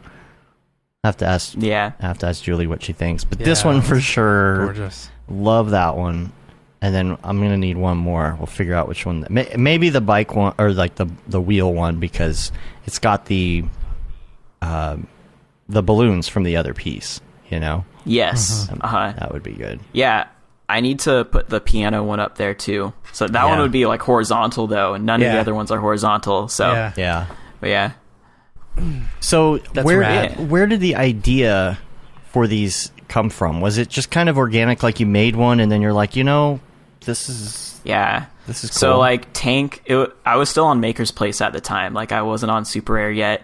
Yeah, so the one before that one was actually like the first one that kind of started the series, where it's just like Tank sitting under a leaf and there's like some fireflies. And yeah, it was just me sitting at my computer trying to figure out like what the next thing was going to be. Yeah, that one. Yeah. That's cool. Yeah. Yeah. Mark in the chat, said you're the first person in the Mograph community who he heard refer to yourself as an NFT artist. Yeah. Which I agree. You are one of the first people that I've heard say, "Oh yeah, I'm an NFT artist." Yeah. Yeah. Not I'm a motion designer. I'm not I'm an NFT artist. Yeah. I do NFTs. What do you do for a living? Right. Yeah. Yeah, like sometimes I call myself a digital artist because like sometimes there's like a weird connotation calling yourself Right. an NFT artist, especially when Right. you're talking to like people who outside in the normal world who like Yeah. know nothing about this. Yeah. Right. But yeah, NFT artist or digital artist full time. Yeah. Or like people who have watched like South Park, and that's their idea of what Right. NFTs yeah, are. that's what, like you go on YouTube and if you search like for NFTs, like anything about NFTs, it's all about, maybe the Bored Ape Yacht Club comes up. But then like it's all this other like junk. You see what people's perceptions of NFTs are. Yeah. And it's totally different than what we're doing. Yeah. Like, Right. They don't know anything about Super Rare. They're not talking about artists. They're talking about these like animal 10K projects, Right. you know? Completely Right. different. And Right. like, Right. it's so I understand now like why so many people hate NFTs Right. because like they're not educated on like what I'm doing versus like these 10K projects. Right. you Right. know? Yeah. It's like the generative, like almost Microsoft Paint looking stuff. People. Yeah, look at or all like that. do you see like the Pepsi Cola, their generative project? No, I didn't see Oh, that dude, one. yeah, like Pepsi did a generative project that it looked so bad. I mean, if you can pull it up, Yeah. like Let me just look so and we can see. laugh at it. Yeah, people were like, it was like, yeah. it was like literally they just like found a vector art library on Pond 5 and just like threw that in a generator, and that's your 10K project. Oh, weird. And it's just like all like they're talking on Twitter like very much like a brand. They're just using all the buzzwords like Right. Oh, lag I did. me. In this I space, saw we're that, and gonna- that was Yeah. annoying. Yeah, so it's stuff like that most people are seeing, Is Mic this drop. the mic drop thing? Pepsi.com. Yeah, the mic drop. They're so bad.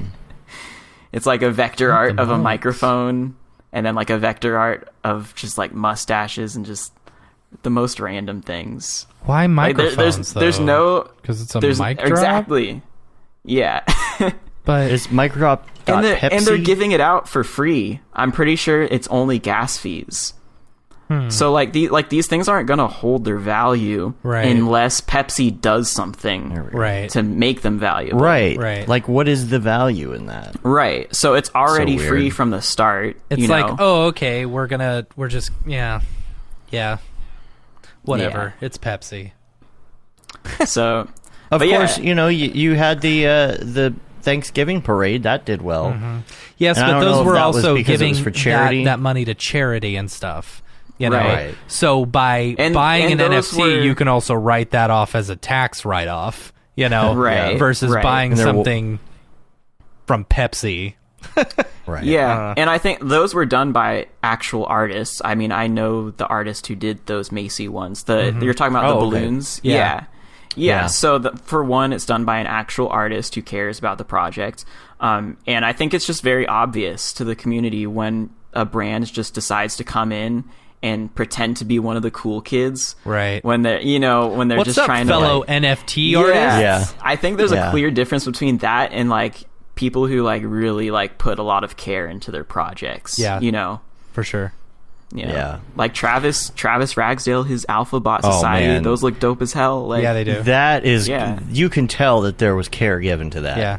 yeah. It looks so good. Yeah. Yeah. Couple questions in the chat I wanted to get to. One of them is, what do you think of the future of C4d?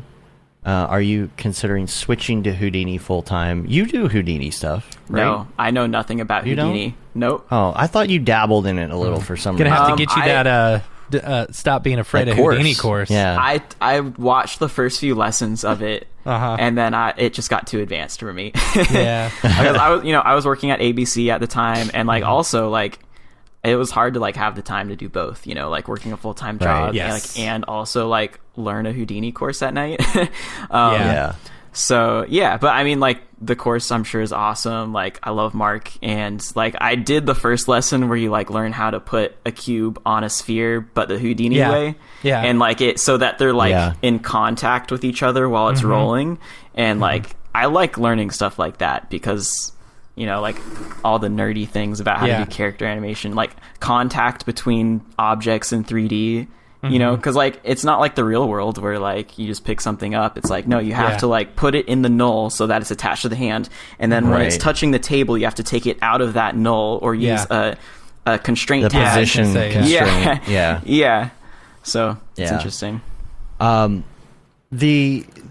The substance stuff you do though is pretty advanced, right? Yeah, I dabble in you even substance. did some tutorials. Yeah. I don't really.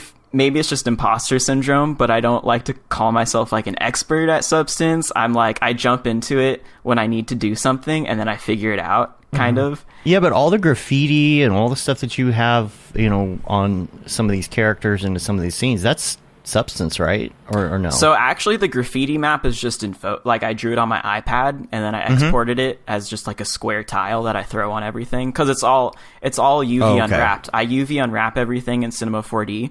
Okay. Because I should be doing it in a different program, but it's easier for me to have it all in one program. So I UV unwrap Absolutely. it. Yeah, I UV Yeah. unwrap it in Cinema 4D, and then I throw that graffiti map on there. So, but like there are custom grunge and like edgeware that I can only do in Substance Painter. So like Right. the metal edgeware around the eyes and the body, like that has to be substance because you It's just kind of procedurally generated, it is right? Is that why? It's procedural, but then I also touch it up with like actual brushstrokes afterwards to make it look more organic. Right. Because if you Right. just do the procedural one, it still looks pretty good, but like adding those brushstrokes by hand, just like random dents and things, like that just makes it feel so much more organic. Yeah. Yeah. Do you see yourself getting into Houdini at all later though? Like if you have the time, or are you just going to stick with cinema? Because the question is, the future of Cinema 4D. I do you plan feel on like there's any sticking- reason to move? I plan Yeah. on sticking with Cinema 4D. I don't plan on jumping into Houdini anytime soon, just because like the amount of time I would have to spend learning that skill set when there are plugins like EmberGen and LiquidGen out there that Yeah. are just going to get better and better. Yeah. Like I'm not going to spend And my this- time in Houdini. Like I think Houdini is like it's for a different type of brain too. Like Mark is super Well, smart. yeah, that's true. Like he's like really good with the maths and everything and creating generative art, and I'm not a generative artist. Yeah. So like my stuff is all based around storytelling and like putting elements together, which is better suited for Cinema 4D. That's And a lot of people would say, why not switch to Blender? And it's like, well, why would you just switch? Why would you be like, oh, I've done CD4D for 10 years. I'm just going to switch. Yeah. Like there has to be a reason. I really need to save there has myself, to learn something new. $1,100 a year.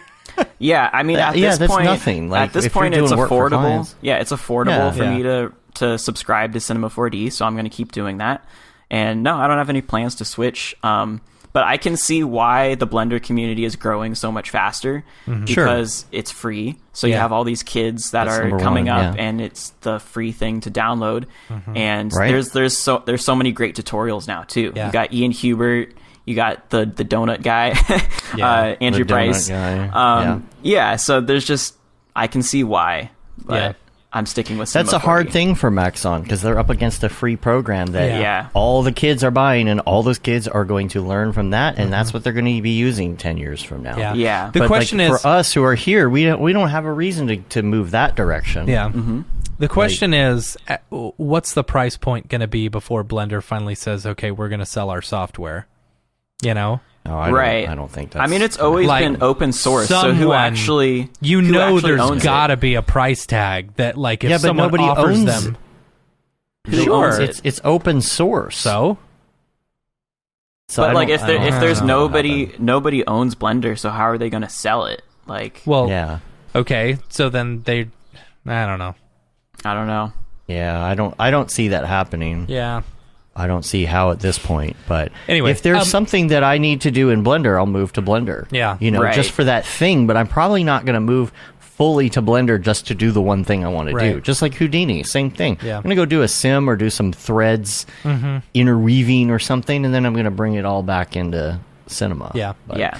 Ryan, let me ask you this, because you brought up an interesting point earlier where you're focusing more on the story part of it, you know? And I'd really like to hear your thought process on how you go about creating, like, telling a story, or, you know, how you come up with the idea for that specific story, because I think you do it very well, you know? Thank you. Like, your art, seeing your art, it's like you definitely, in a short amount of time, get a very well done story, you know? Thank you. You know, I watch a lot of movies, so, you know, like, I don't want to take, like, all the credit. Like, I think I get inspiration from a lot of different places. Like, I'm always looking at art on Instagram, and I'm always watching Pixar films, and, you know, and I think there's a lot of inspiration to be had outside of art too, like going outside, and I go to the park every day, and I go for a walk, clearing my mind. And then, you know, I draw a lot of stuff on my iPad too. So like when an idea pops into my head, like first I'm thinking about like what makes a clean composition, like what's like, you know, what's going to work that you can like see everything that's happening in the same frame. And then I'll just go draw it on my iPad. And if I think it's going to work, then I'll just go and start working on it in 3D. Is there a Hey guys, give me Like- 1 second. I just got a call that I gotta take something. Okay. The question I have for you is on the storyline. You know, is there any rough storyline? Like, do you have like a secret kind of idea in your head of where it's going? Yeah. You know? So Like- I've had a couple, like it's evolving. Like I've had a couple ideas for like, cause like ultimately I want to make a short film. Like I want to make a short film about Lily. And like, it's a different beast though, because making these like bite-sized stories for like loops and NFTs, it doesn't have to be as fleshed out as making an entire short film where you have to have a theme, and there has to be some kind of change within the character in order for it to be a short film. Whereas like these NFT loops, nothing really changes because it loops every 20 seconds and then it goes Right. back to the start. So, yeah, but I have some ideas. Yeah. What was the question Kind again? of an arc. Yeah. No, I was just curious. You know, I you know, it might be rough. It might be kind of like idea. I kind of do that sometimes on you know, projects as well. Like, kind of have a random story in my head about what's going on with the project that probably nobody would ever even. I wouldn't even tell anybody. You know, it's just kind of like, this is where this is going, I think, in my head. Even on like a one-time render, right? You put something together and you're like, maybe you put a character in a pose. You're like, well, you see what in the back of your head, you're like, he just got off of work and he came in for a drink at this cafe, and you know, something like that, you know. Yeah. I was just curious if that's kind of a thing. But let's also talk about the cryptosphere, the collectors, keeping up on Twitter, talking to people, networking, schmoozing, Yeah. like shilling your work, but not shilling your work, Yeah. right? Yeah, definitely. You know, it's like, it's a tough balance, right? Because you have to be connected on Twitter 24/7, at least in the beginning. You know, when you're trying to establish yourself, you kind of have to be everywhere all the time. Right. And you want collectors to know who you are. You want them to be aware of your work without being pushy about it. Like, you shill appropriately, but don't shill unannounced. You know, it's kind of like sending an unsolicited dick pic, right? If you if you just message a collector and was like, here, I made this thing, you know, buy my thing. Yeah, I think like the best connections start just like with genuine conversation. So like, try to find some like common interests, like outside of just the artwork. Like, what else are you interested in? And it's almost a little bit like dating, you know, it's almost a little bit like when you're on Tinder and you're like trying to like start up a conversation with a stranger. Right. And yeah, I think it's always going to be beneficial to just be yourself, just like be a genuine person. Don't try to pretend to like be somebody else just to sell your artwork. And I know that's like a really difficult thing to actually do sometimes when, you know, you really like want to sell your work. But yeah, I think it's important to stay true to yourself for sure. Totally. Like Crypto 888, for example, right? Yeah. Like, he's got to be getting bombarded. Oh yeah, I'm Yeah. sure he does. Yeah, so like Constantly. in the case with a big collector like that, at least for me, like they found me and then they sent me a message. So like I wasn't really like shilling my work directly to them. It's more like, oh, if you get a follow from 888 or Cosmo or any of these big collectors, that can be like a sign that they're interested in your work, you know? And then if they send you a message, then it's definitely like an open invitation to start the conversation, and it means that they want to know more about you. And maybe like they're going to be a little bit cautious at first because there's a million people that are trying to sell their work, you know, to them. Right. But, you know, Digital flirting. It's art flirting. yeah. No, we need there's NFT definitely- poking. Like It's on definitely an Facebook. art to it. Can we not? 888 Just poked not. you. Oh. Right. Yeah. Yeah. Yeah. I don't know. So like day to day, you're talking about like at the beginning, especially, right? 24/7, you're on that Twitter. What do you do? What are you watching for? Certain notifications? Are you setting up notifications, looking for certain words or certain posts from certain people?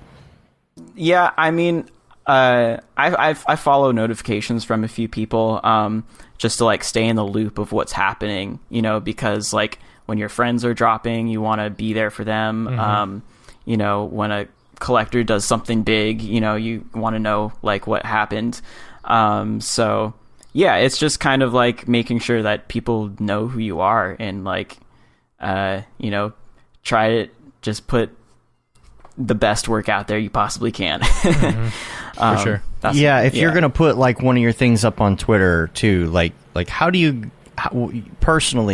feel the best way for somebody new, what they would need to go about advertising it? Because obviously they're gonna put it on Twitter, they're probably gonna pin it on their Twitter or whatever, right? But after that, how do you shill without just looking completely spammy? Yeah. So like what I do is I'll post work in progress pics and videos while I'm working on it. So like by the time I've posted the final thing, there's already like a hype train behind it because you've shared the behind the scenes and people are interested in seeing how it turned out, you know? Right. So that's my strategy. And so like, I think that works really well, and it makes other people feel like they're a part of the journey with you when they see like the sneak previews and stuff. Now you're posting that on Twitter. Are you posting in like Instagram stories of the progress and all that as well? I still I don't post as much on Instagram anymore, but I still believe that it's That's good what to I'm be hearing active on everywhere. both. By all the artists are Yeah. like, oh, I'm not really posting on Instagram anymore. Yeah, just because it's not necessary anymore for me, but I still think it's important because there's still like a following there, and there's still a lot of people who want to see what you're working on. So it's all stories and reels now, though. You know, that's the thing. I post a lot more on my story than I actually like do feed posts on Instagram. Like the feed is just reserved for the final product. Yep. Like it's basically your portfolio. Right. But yeah, as far as like shilling it after you've posted it, like if you've had something that's just kind of like sitting there and you like, well, now what do I do? Because like Yeah. everybody Right. knows it's there, but it Yeah. hasn't sold yet. For example, Yeah. I've got Yeah, my so, like- piece that has just been sitting too. there for like a month or two. Yeah. You know, Mine's Yeah. been there a Like- year. Go check it out on Foundation. Yeah, I mean, I know that feeling, and it sucks because you're like, I'm an overthinker, so like I'll just overthink the crap out of it. If it doesn't sell for like a day, I'm just like, oh my god, like, does it suck? Like, is Yeah. there is Nobody there some- loves me. Yeah. Is there something in Yeah. here that I missed that like makes it really bad? Like what? So I think it's important to keep your composure. Don't freak out.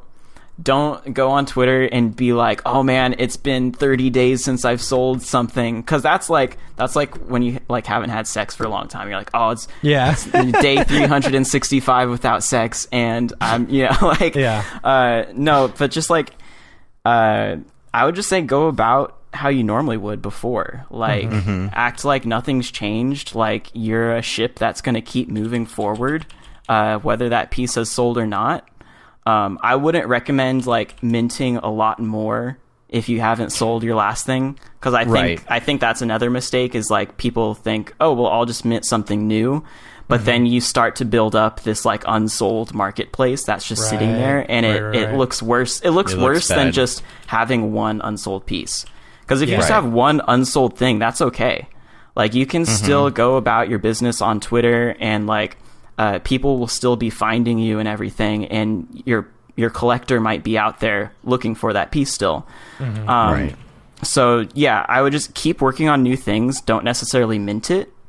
And then like if it's been there for a while and you feel like maybe you have some newer pieces that are better, then maybe consider burning that piece and Burning minting them. Yeah. burning it and minting your newer, better work. But yeah, I definitely think like there's a lot of mind games, Right. There's a lot of overthinking involved. So Yeah, and you're not doing too much on the gamification aspect. You're not doing anything like, oh, you'll get this airdrop if you do this, and then I'm gonna gamify that, and you can take 2 of my pieces and burn them and turn them into lily pads. I don't know, because it's not a game, it's art. Right. It's like I view this as just as legitimate as traditional art. And I think that's what the Pellis gallery is all about too, is like, it's a traditional art gallery. This is their first NFT show. And so like a lot of the collectors who have bought my pieces are traditional art collectors. So yeah, there's no gimmicks. There's no games. Yeah. It's literally well, just the art. sometimes the gamification can be part of the art. Yeah. It which can I be. Yeah, understand, like right. Pac. Like he definitely like makes that part of his art, and it works really well for him. Yeah. So like that's his thing, Yeah. and that's totally fine. That's cool. For you, the gimmick, so to speak, and I don't. That sounds like a negative phrase. It's not really a gimmick. It's kind of a bonus or a. I don't know. It's just a bonus or a perk. Would be like maybe you get that physical piece, like something that Scott made or something that has value when it comes to yours. I think that the physical does have some value, but like honestly, a lot of these like one-of-one collectors only care about the token. Yeah.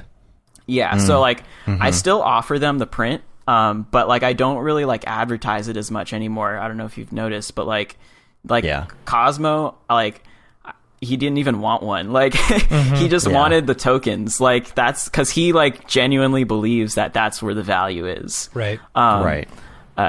Yeah, and I mean, like, if I took down my displate shop and I stopped selling displates, then the physicals would go up in value, right? Because then there's real scarcity. Right. But I think, Right. like, as long as anybody can go on displate and order a print, like, the value is going to be the same. I mean, I could, like, maybe in a couple of years, I will take down my displate, Yeah. Or it's not- specific ones. Yeah, like, it might not be there forever. Yeah. And I think, like, that's going to be the idea if Scott and I keep working on this. Yeah. Is like, By the I way, would love to. my brother has worked in several toy companies, and I just texted him about where you would need to go if you wanted to create some toy productions. Yeah, Dude, absolutely. yeah, roll those out at Walmart, dude. Right? Come on. Yeah, well, that's the thing, though. I wouldn't do that. It would be a limited drop. Yeah. So, like, it would be more like the Cause model. Cause, the artist Yeah. who he's known for. Yeah. So it would just be like, I'm making 100 of these, and then that's it. Yeah. And then maybe like next Yeah. year I'll do another 100, and it'll be like a Yeah. slightly different style with like a different skin on it. Yeah. But like, yeah, I think that's kind of what makes it valuable too, is the scarcity. Yeah. What about a short or a series based on Yes. all of this? I've been very curious about when your short film is coming out for all this, because it Yeah. seems like the adventures of Lily and Tank. Right. It It does seem, yeah. Yeah. So it's one of those things that I really want to do, and I have a feeling it's going to get put off for a while because of the NFTs. Yeah. Right. Yeah. So I like last year, my whole thing was like, all right, next year I'm going to do the short film, but then like the NFTs just keep getting crazier, and now I have to do drops for Nifty Gateway and this gallery and that gallery. So whenever that What about slows down, licensing? What if someone came to you and said, we'd like to license it to do a series? Is that something you'd be like, nope, not at all? Or I would have to like be heavily like involved in it. Yeah. Right. Like, Yeah. I could license a studio to do the actual animation, but like I would still be creative directing it. Like I would want to make sure that it's the story I want to tell, and Lily's being portrayed the way that I think she should be portrayed. right. For Yeah. sure. I meant to ask you earlier, do you use Redshift or Octane for those? Now I'm in Octane. Yeah, so all the Okay. Lily stuff is Octane. Yeah. I knew Cool. you were in. You moved over to Redshift when you were At ABC. At ABC. I Yeah. didn't realize Yeah. you went back. I did. Yeah, I wasn't sure. It's just Yeah, like that last 5% of like global illumination just looks I better know. in Octane. Yeah. Yeah. I don't know what it is. It's one of those things where you can't quite put your finger on it. You're just like, Yeah. this just looks a little bit more real Yeah. in Octane. Yeah. But yeah. The strings that you did on the guitar, how did you go about doing that? Like getting it just right and the motion blur and all that? Yeah, so that was tough because actually I'll talk about that later. But so the strings, I basically just did a loop cut where Lily puts her her paw or her claw around the string. So that's it's just like a tube with a loop cut where Lily pulls it, and then I believe it was just like a fall off a displacer. A displacer with like a circular fall off. So that's the displacer is just pushing it in the X direction a certain amount, and then the fall off controls that it's like only happening at the point where she pulls the string. Does that make sense? And then I think I'm just like I'm just keyframing the strength of the fall off back and forth really quickly. Gotcha. Yeah. Okay. That's cool. It's hard to envision with through Yeah. audio description, but I think I'm getting it. Yeah, I'm Yeah. pretty sure it's just a displacer. It's just a displacer with a fall off. So it's only yep, that's what it is. And so but the motion blur is tricky in Octane because I ran into this with Tread, Right. the wheel robot, when I was doing that piece where he's going through the canyon, like getting the right RPM of the wheel where like the motion blur looked good was difficult. Because Yeah. like I would spin it too fast, and then like the wheel would start vibrating, and like I know that the axis was like in the exact center of the wheel, but it would but it like was the just- wheel was still like vibrating, and the motion blur was just like looking very strange. So like Yeah. I had to slow down Tread so that it might even be like slower than like what would be physically accurate, but the motion blur looks good, so you can't tell. Yeah. I've done that on occasion too. It's the same thing. It's like, well, this is really how fast it's supposed to go, but the motion blur is going to look Janky. weird. Yeah. Yeah. Yeah. Yeah. A couple other questions in the chat. One earlier was about the audio. How do you do the audio for these? So I use Logic X on my MacBook on my laptop. So it's all like MIDI. I have a MIDI keyboard that I record little melodies and things with. I have some sound libraries, like the Motion Pulse library from Video Copilot comes in handy a lot, especially for those like robot sounds. And then, sometimes I record sounds with my iPhone. Like I'll just like go out in my backyard and like record the sound of like a pumpkin rolling on wood, and that will be like the tread for Tank when he's like rolling on the deck of like his house. So yeah, I'll just like record stuff myself and get from sound libraries, and then I write the music myself in Logic, and yeah. Awesome. Yeah. Yeah, I couldn't remember if you had somebody doing that. A lot of people will do that, right? They'll make an NFT and collaborate with somebody else. And, I just love doing it myself. Like I have so much fun. It's like it's such a great break too from doing 3D, because otherwise I'm just in that box of only being a 3D artist. So this is like my playground of like, now I get to like be creative doing something totally different. Yeah. So there's something real fun about that. And then like, even when you're doing like panning and stuff to your own work, making it sound like something's moving across, and it's just satisfying because it's your thing that you made, Yeah, and the sound elevates a piece so much too. Yeah. Like you could be staring at it for hours and then hate your own work because you've just been staring at it, but then the second you add a sound effect to it, it's like brand new again. You're like, oh, this is cool. I like this now. Yeah. And there's stuff you put in as same thing visually, I guess, that people will never notice. Yeah. Right. Like even like if you look at the Mograph promos for wintertime, and it's so layered. Like the sounds are so layered. Everything I put into it. Nobody's gonna hear that when it's on Instagram, Right. Or when they're watching it on Instagram stories with the sound off. Yeah. Right. But That's the thing. Is like so half the fun. people don't even turn on the sound, but like for the people that do, it's like so much better. Yeah.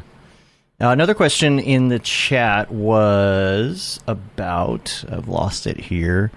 It was about, man, where is it? I completely lost it now. Any advice on how to create a popular CG character like Lily or Lucas the Spider? Make it cute and adorable, and everybody will love it. Yeah. It's pretty good. Yeah. As far as like learning how to make that, okay, I don't know.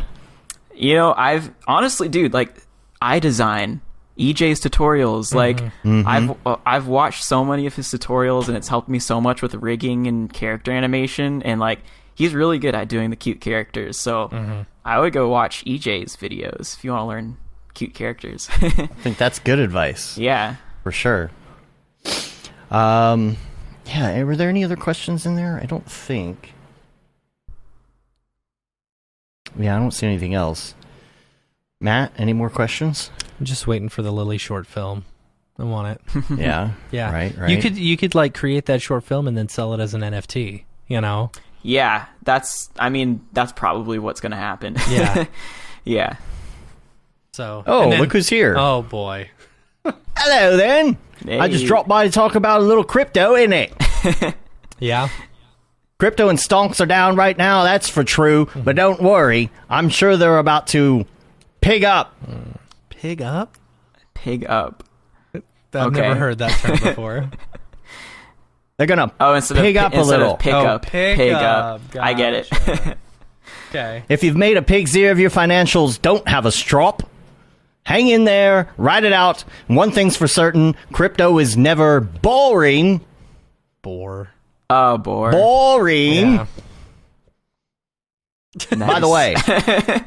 By the way, Paul's NFT is brilliant. Brilliant. You know what they call Nifty across the pond? What? Nifty Royale. All right, cheerio. Oh, wow. Okay. Always as good as you hoped. Well, isn't it? that was a thing. Yeah. That just happened. That just Fun, happened. isn't it? Oh, man. You never know. You never know what puppets are going to show up. Right. Yeah. Dorpy is on a Rev. break. Oh, no. Dorpy's not here this week because, he's working on his 10,000 piece collection. Oh, one by right. one. The dead dog. One a day. Right. Yeah, dead dogs. Oh, no. Yeah.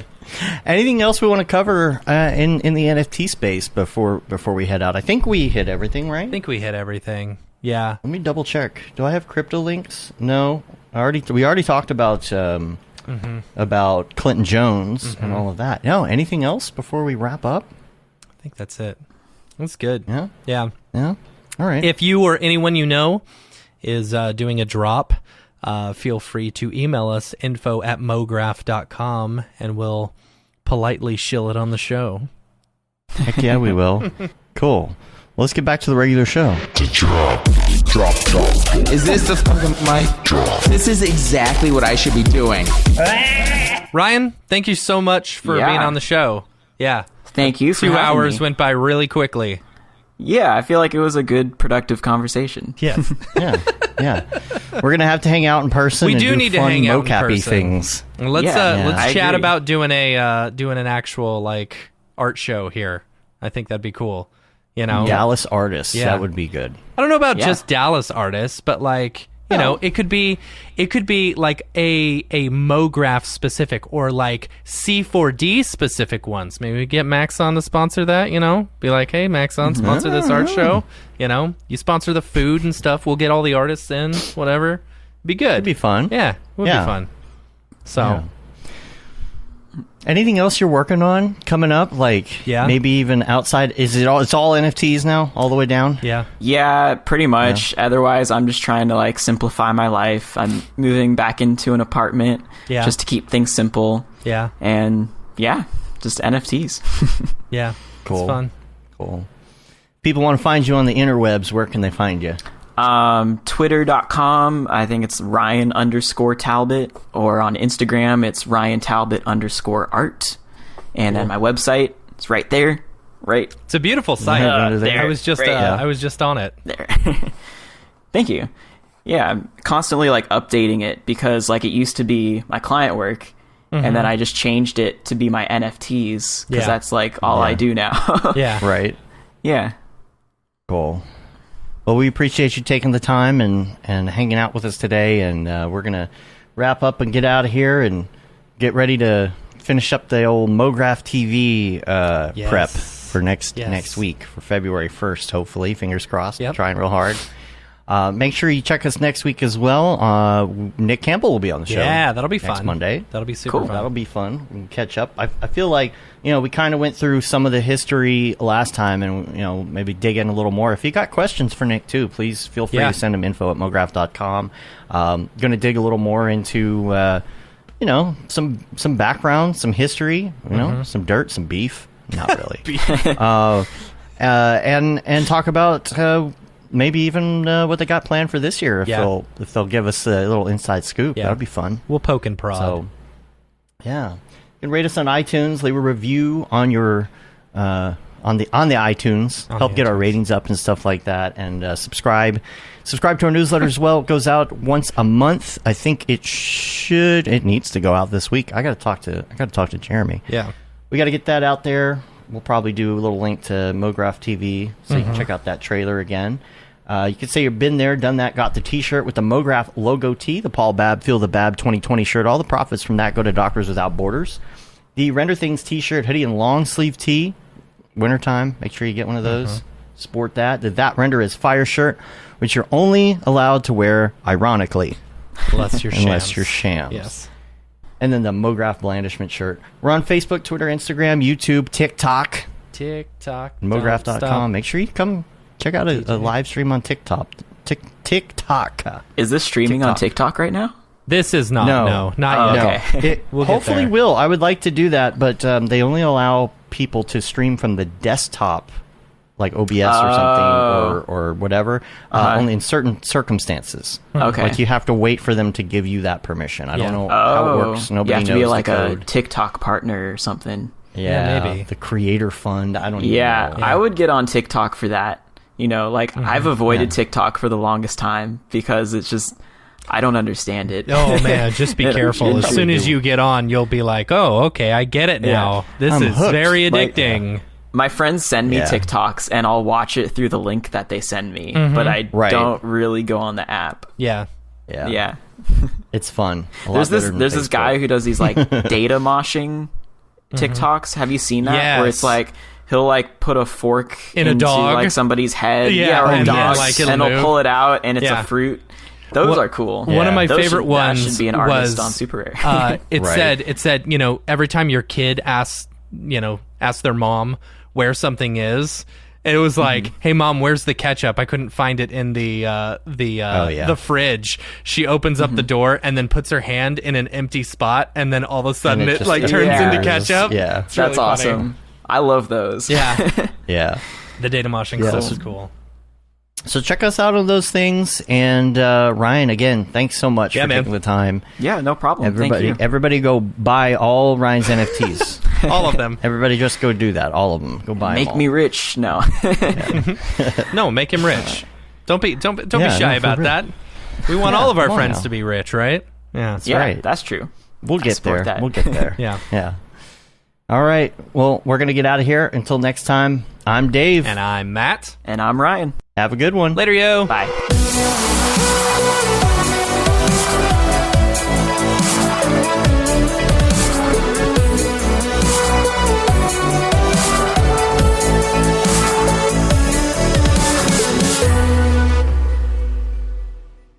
It's pretty good, I guess. Mograph.com, an online resource for motion graphic artists. Start your week with the Mograph podcast. Industry news, interviews with your favorite artists, and terrible humor. Watch live shows and interviews from Mograph events like NAB, SIGGRAPH, Half-Res, and local meetups. Our Mograph Talks feature live demos and motivation from artists all around the world. Sometimes you gotta make stuff that you're not gonna put on your reel, and I'm not here to judge. What if Rick and Morty show up for the countdown at midnight? That's where I peaked in life, in my career. We gotta stop this thing, Rick! It's gonna kill us all! Hear from the people that create your software, design your render engines, and artists that are changing the face of modern motion graphics. You get that render done. Yeah, you better frame what?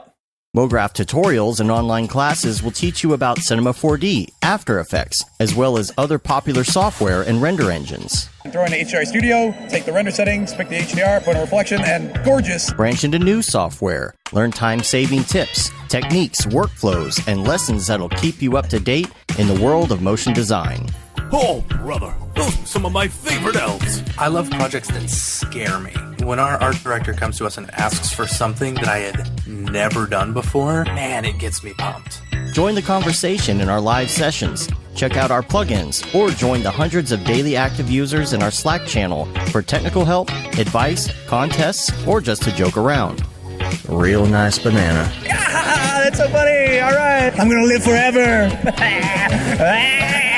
Subscribe today and get the latest updates on our YouTube and other social media channels. Take all your dreams and just do it! We don't care how you get here, folks. Just get here. Subscribe to Mograph.com.